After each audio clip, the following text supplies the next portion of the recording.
Rice, which is a staple food for most of us, undergoes through a series of life cycle stages prior to being a food on our plates. Within the course of the next 16 minutes, our objective is to explore the entire life cycle of rice production while placing emphasis on sustainability.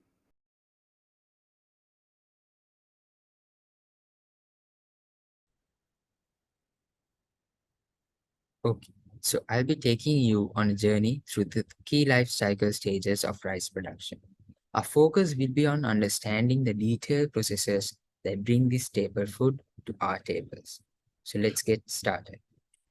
As you can see in the diagram, rice production involves 6 stages. These stages include everything from cultivation to consumption and waste management. Each stage plays a vital role contributing to the overall journey of rice production. Let's explore deeper into each of these stages. So our first stage is the agricultural stage, where rice cultivation begins. It's important to note that this stage lies beyond the system boundary we are discussing today. Here, dedicated farmers and agricultural experts work hard to plant and nurture rice crops. However, for the purpose of this presentation, we'll focus on the stages beyond this. Moving into the milling and processing stage, engineers, quality control personnel, and technicians take center stage. This is where the harvested rice undergoes a transformation. The processes include threshing, drying, husking, grinding, and polishing. The efforts of these stakeholders ensure that the rice becomes the quality product we are familiar with. So depending on the processing capacity and methodologies, the stage could take anywhere from several days or several weeks. Now, let's move to the packaging and distribution stage. In this phase, logistic workers, distribution experts, and transportation firms step in. Their responsibilities involve conveying rice to wholesalers and retailers, as well as packaging and labeling. The complexity of the distribution network and the distance traveled by the vehicles influence the duration of this stage. So it can range from a few days to several weeks. Moving on, we arrive at the retail stage. Retailers, store employees, and customers become the main stakeholders here. So this is where rice meets its end consumers. Retailers manage client inquiries, oversee sales, and create enticing displays. The duration of the stage varies based on demand and shelf life, stretching from a few days to several weeks. So, as rice leaves the retail stage, it enters the consumption stage. At this point, consumers take the reins, so they cook, eat, and generate waste associated with rice consumption. The duration of this stage depends on the quantity consumed, ranging from minutes to a few hours. So, our final stop is the disposal stage. Here, waste management and recycling facilities play a pivotal role. So, the activities involve gathering, moving, recycling, or disposing of rice-related waste. The duration of this stage is indefinite and depends on waste management practices. So, in just these few minutes, we've explored the complexity of rice production's life cycle. From cultivation to consumption and waste management, numerous stakeholders collaborate to bring this staple food to our plates. So let's remember the efforts that go into this process as we enjoy our meals.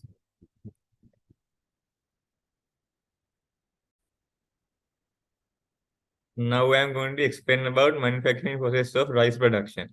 Here you can see all the processes. Those are cleaning, drying, storing, hydrothermal process, drying, milling, polishing, grading, storing, packaging, and distribution.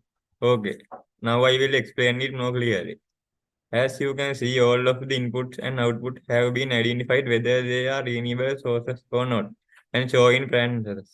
It starts with the cleaning process. Cleaning process is the first process after the harvesting and threshing processes. Cleaning the grain after the harvesting is very important because it removes unwanted material from the grain.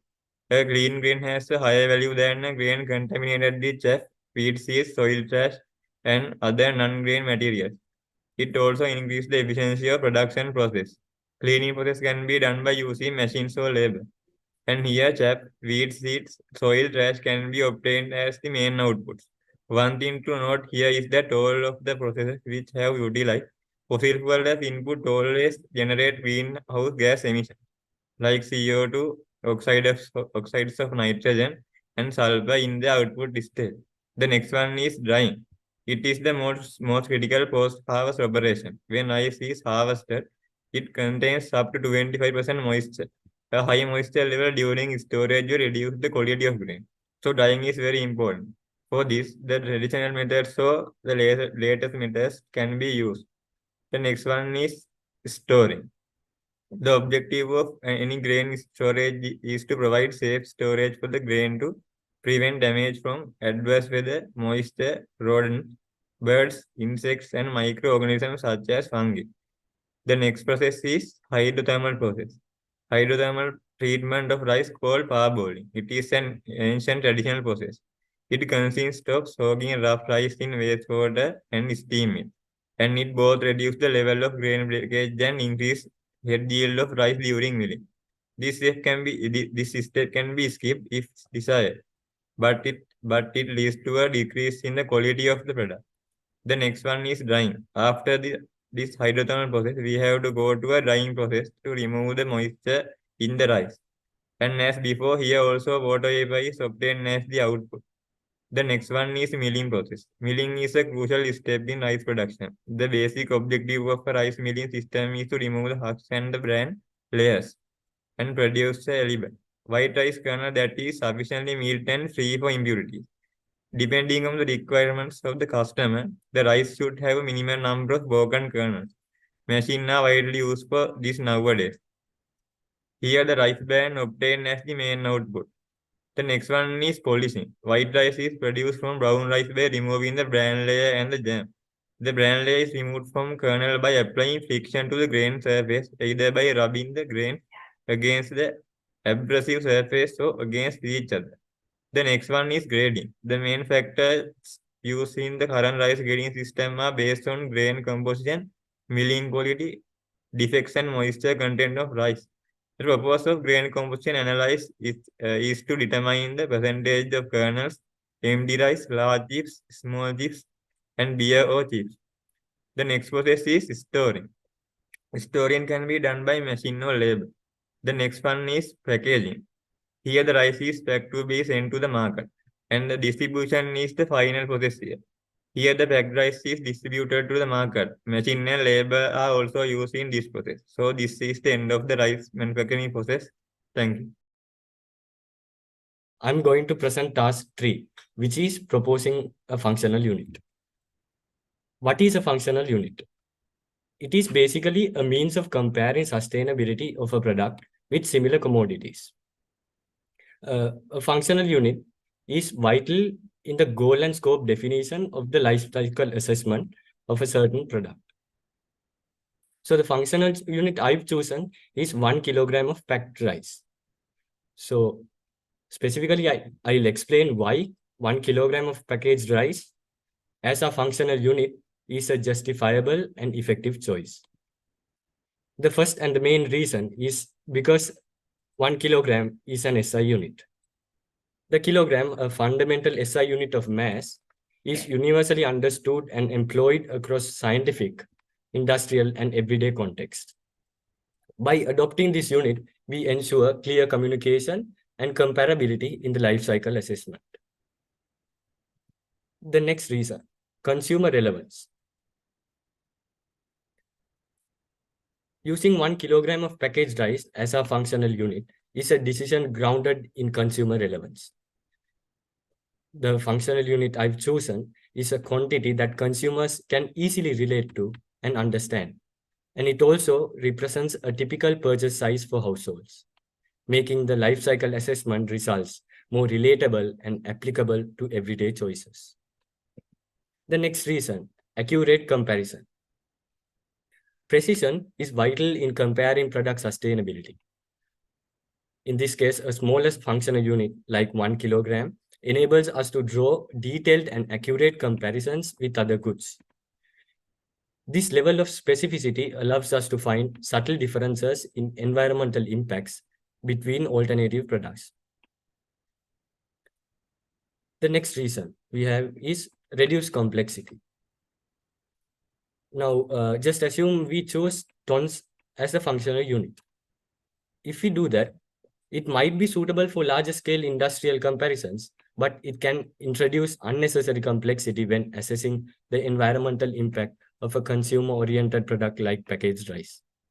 While tons might be appropriate for certain industrial contexts, they introduce complexity for assessing consumer oriented products like packaged rice.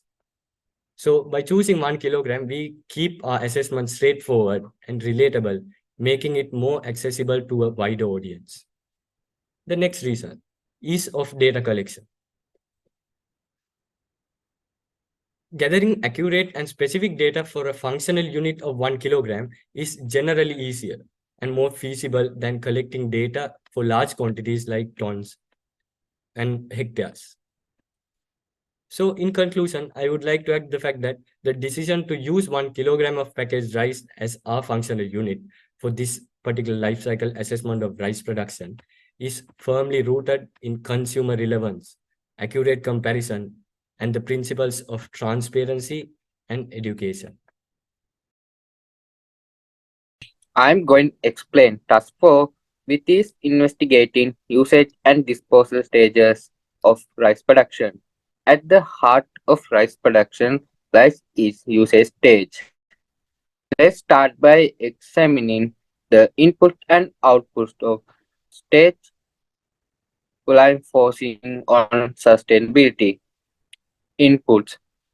During the stage usage stage, the primary input is the packaging rights that we, the consumers, buy from. This package may include materials like plastic bags or containers. Here, the key is to consider the environmental impact of these materials. How do we ensure they align with the sustainability goals? Going by the concept of reuse, recycle, and reduce, we have to choose packaging materials that are recyclable or even better, opting for reusable containers that reduce waste. Output. As for the output stage, the main output is leftover food waste and discard packaged materials. In this regard, there is a potential sustainability issues we must address. Food waste, which I will elaborate in the next part. Now I'm going to talk about disposal stages. As the cycle of rice consumption completes, we enter the disposal stage. Inputs. The inputs of disposal stage are primarily the waste generated during the consumption stage. This includes food waste such as leftover cooked rice, as well as packing waste like plastic bags or containers. Leftover cooked rice represent the challenges as well as opportunities. The consumptions, leftover rice and other organic waste can be transformed into the nutrient-rich soil, completing this cycle of resource use the recovery.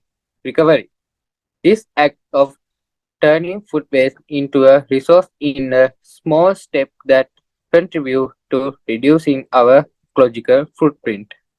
Instead of simple discarding waste, we can explore recycling options or packing materials, thus extending their life cycle.